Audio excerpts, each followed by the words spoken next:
Assalamualaikum warahmatullahi wabarakatuh.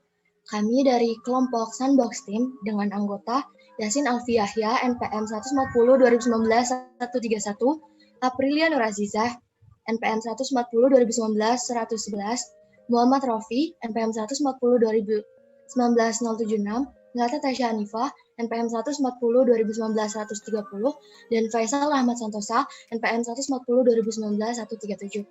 Di video ini, kami akan mempresentasikan tentang proyek mata kuliah Desain Pemrograman Web dengan judul EduCafe.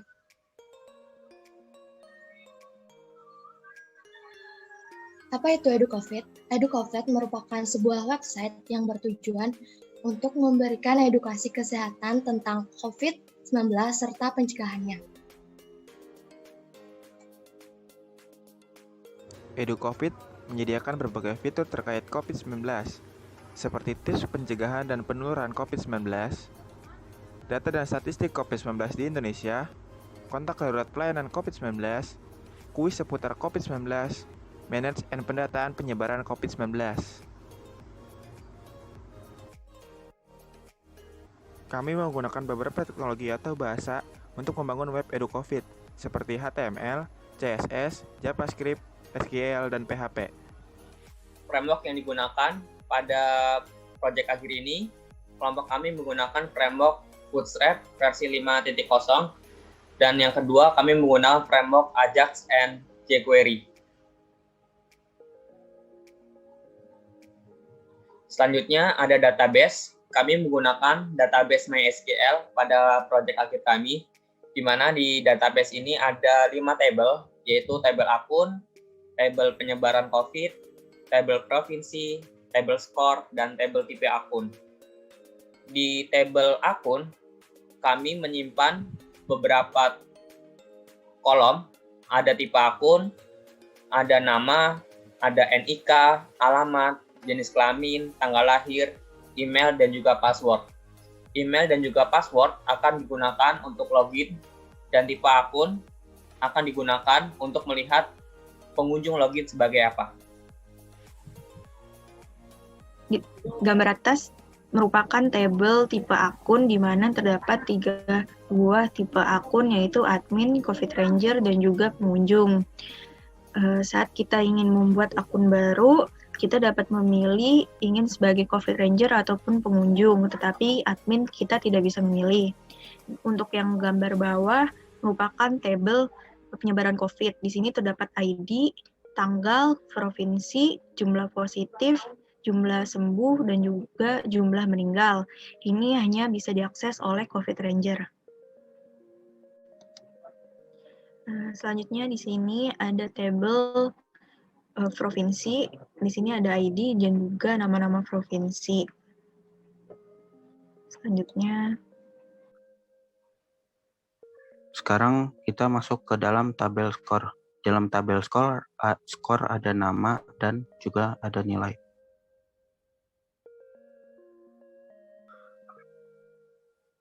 Sekarang kita akan masuk ke pembagian tugas. 1. Login dan register yang ditangani oleh Muhammad Rofi. NPM 140 2019 076.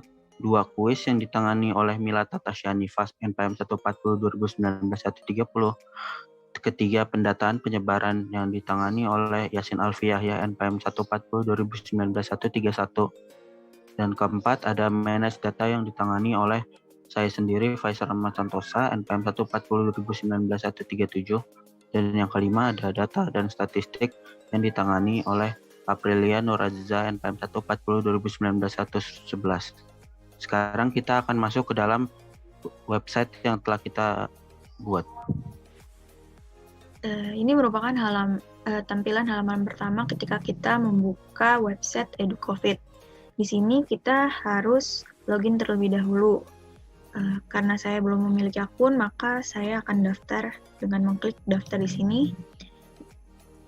Maka dia akan berpindah page ke bagian registrasi. Di sini ada beberapa data yang harus kita masukkan, seperti nama. Di sini saya akan masukkan Abdul Ghafur, Jalan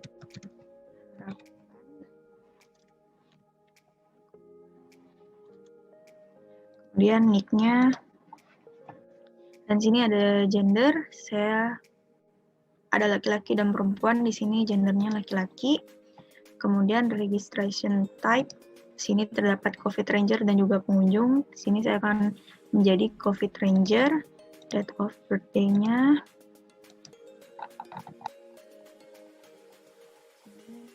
Pilih tahunnya 2001, bulan Oktober 2003. Emailnya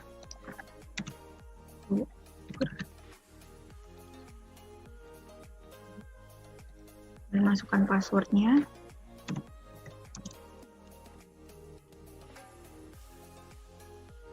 Sini kita bisa melihat password yang sudah dibikin. Kemudian kita klik, data yang diberikan adalah benar, dan saya memenuhi syarat dan ketentuan yang berlaku. Kemudian kita klik daftar. Setelah registrasi berhasil, kita dapat login dengan akun yang sudah kita buat. Sini gofur@gmail.com passwordnya. Dan kita klik login. Nah, kita sudah masuk ke tampilan dari website EduCovid. Di sini ada home. Di sini dijelaskan apa itu EduCovid dan juga layanan apa yang diberikan di website EduCovid ini. Terus kita juga dapat menonton video tentang COVID-19. Kita akan dialihkan langsung ke YouTube untuk menontonnya. Virus corona itu. Kemudian kita dapat klik kembali ke bagian home. Kemudian di sini ada prevention. Nah, di sini merupakan gimana pencegahan terhadap COVID-19. Di sini ada apa itu COVID-19, kemudian bagaimana cara pencegahan penularan terhadap COVID-19, yaitu dengan 5M. Yang satu, menjaga jarak. Kedua, memakai masker. Ketiga, mencuci tangan. Keempat, menjauhi kerumunan. Dan kelima, membatasi mobilitas dan interaksi. Di sini juga terdapat video edukasi pencegahan COVID-19. Dengan tinggal kita klik putar sekarang dan dia akan masuk ke YouTube untuk menontonnya. Ya, terus kita dapat klik kembali lagi back. Kemudian sini kita juga bisa mendownload panduan pencegahan COVID. Sini panduannya berupa PDF. Kita bisa lihat, bisa juga kita download nanti.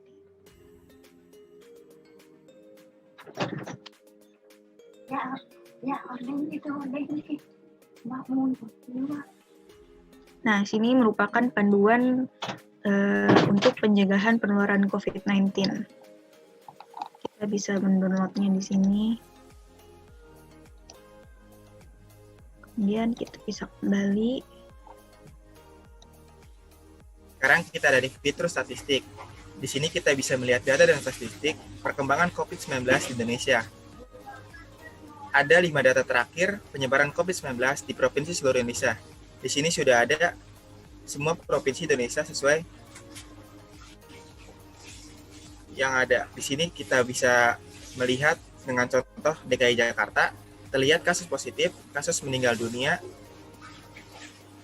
dan kasus sembuh. Di sini sebagai contoh pada 20 April tahun 2021 jumlah kasus positif yaitu 121.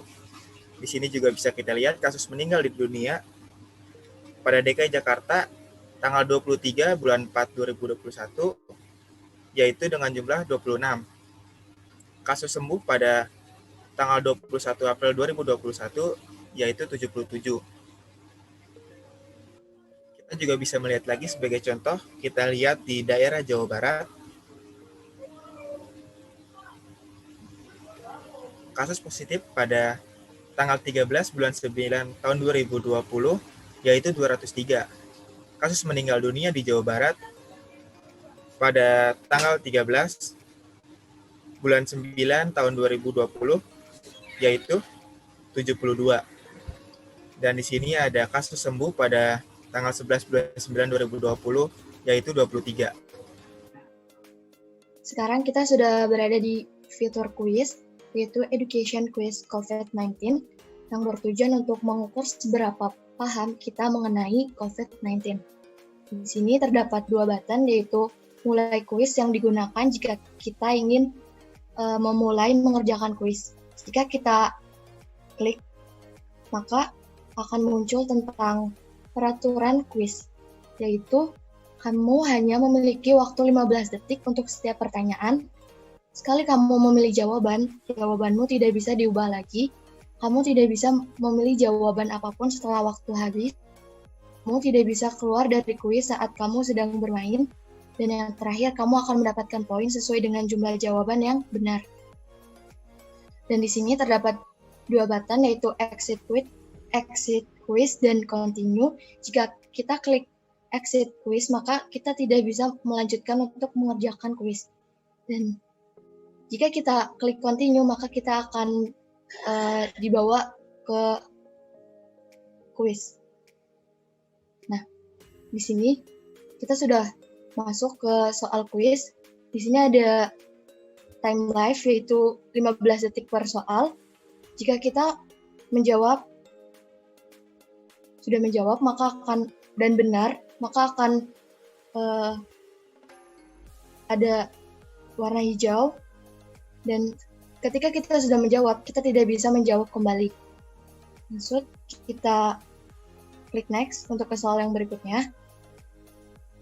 Dan jika kita menjawab salah, maka akan berwarna merah, dan kita juga akan diberitahu jawaban yang benar yang berwarna hijau.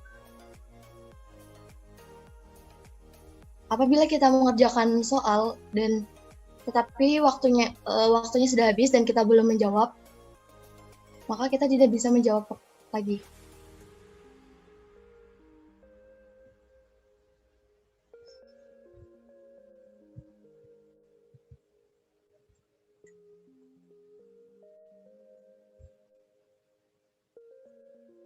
Setelah itu akan muncul skor yang kita peroleh, yaitu 60 dari 100. Lalu kita klik simpan.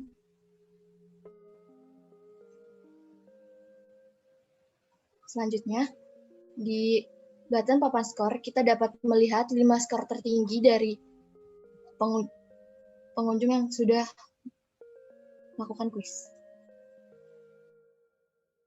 Tadi saya sudah mengerjakan kuis dengan nama Abdul Ghafur dengan poin 60. Sekarang saya akan mencoba untuk memulai kuis kembali, dan nanti nilai saya akan terupdate menjadi nilai terbaru. Peraturnya sama seperti yang sudah saya jelaskan tadi.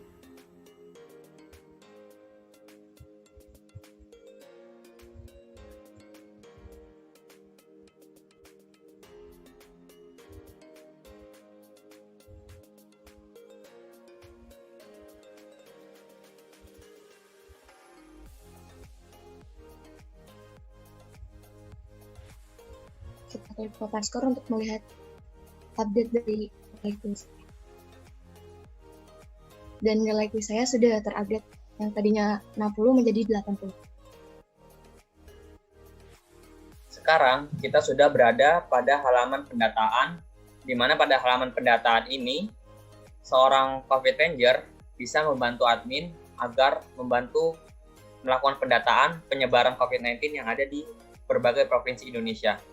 Jika kita scroll ke bawah, maka akan ada himbauan atau permohonan agar seorang COVID Ranger bisa membantu admin dalam melakukan pendataan, di mana ada beberapa form yang harus diisi, seperti yang pertama yaitu provinsi pendataan COVID-19, yang kedua ada tanggal penyebaran, yang ketiga ada jumlah kasus positif, yang keempat ada jumlah kasus sembuh, dan yang kelima ada jumlah kasus meninggal. Jika kita klik provinsi penyebaran COVID-19, maka secara otomatis server akan menyediakan berbagai macam provinsi yang ada di Indonesia. Sebagai contoh, di sini saya memilih Bali. Dan tanggal penyebaran kita pilih tanggal 2 Juni 2021, di mana pada saat itu jumlah kasus positif sebanyak 120, jumlah kasus sembuh sebanyak 15, dan jumlah kasus meninggal sebanyak 4. Kemudian, jika semua sudah selesai, maka COVID Ranger hanya tinggal mengklik tombol submit agar tersimpan di database seorang admin. Jika sudah diklik submit, maka akan muncul notifikasi bahwa data yang dimasukkan telah berhasil untuk ditambahkan. Sebagai contoh, di sini kita bisa melihat di bagian statistik,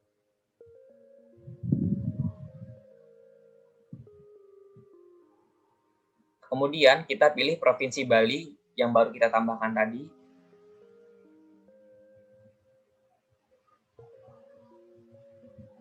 Nah, di sini muncul data yang baru kita tambahkan tadi, yaitu jumlah kasus positif sebanyak 120, jumlah kasus meninggal sebanyak 4, dan jumlah kasus sembuh sebanyak 15. Kali ini saya akan menjelaskan tentang menu kontak. Di sini kita bisa menuliskan pertanyaan atau permintaan pelayanan yang ingin diajukan. Di sini privasi akan selalu dipastikan aman. Nah, permintaan pelayanan atau pertanyaan akan diproses selama 1 kali 6 jam setiap harinya. Nah, di sini ada nama lengkap, email address, dan pertanyaan. Karena nama lengkap dan email address-nya sudah terisi, sekarang kita akan memasukkan pertanyaannya. Di sini saya akan coba menanyakan apakah website ini dapat menambahkan informasi tentang vaksin. Sekarang saya submit. Selanjutnya, setelah seorang COVID Ranger bisa mengajukan kontak, maka kalau sudah selesai bisa melakukan logout. Dan yang kedua, selanjutnya di sini kami akan mencontohkan atau mendemokan untuk role seorang admin, di mana admin tidak perlu melakukan registrasi karena sudah disediakan oleh sistem dengan email address yaitu admin@gmail.com. Dan apabila kita salah memasukkan password, maka akan muncul notifikasi bahwasannya email atau password yang dimasukkan salah. Maka kita harus memasukkan yang benar, yaitu email address-nya admin@gmail.com dan password-nya admin123. Kemudian login. Dan yang berbeda pada fitur admin ini, ada navigasi tentang manage data, di mana manage ini berfungsi untuk melakukan editing atau hapus data jika data yang dimasukkan oleh COVID Ranger tidak sesuai.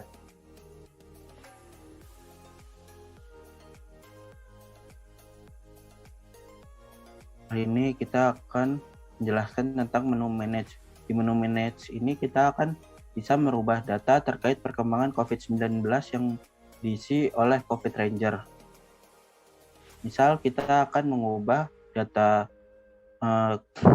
tahun 2021, bulan 6, dan tanggal 2 yang ada di Provinsi Bali, yang jumlah positifnya 100, yang jumlah sembuhnya 20, dan jumlah meninggalnya 5. Kita akan coba edit.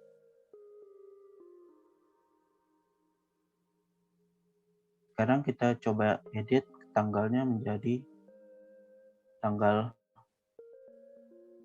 5, bulan 6, dan 2021. Kita akan coba ubah menjadi positifnya menjadi 111 dan sembuhnya menjadi 15 dan meninggalnya menjadi 4. Kita edit data sukses. Nah, datanya berhasil diubah menjadi tahun 2021, bulan 6, tanggal 5. Dan provinsinya Bali, jumlah positifnya 111, jumlah sembuhnya 15, jumlah meninggalnya 5.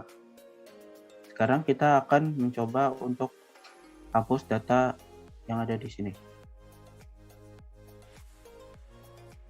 Yakin. Apakah yakin? Saya akan klik OK.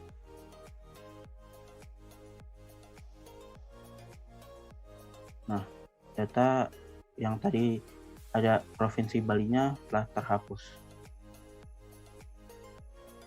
Sekarang kita akan coba mencari jumlah positif yang misalnya ada 87 jumlah positif.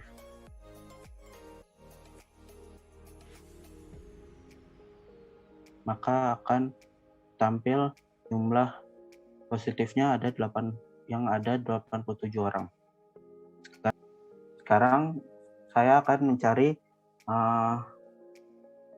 mencari data COVID yang telah diisi COVID Ranger dengan keywordnya Jakarta.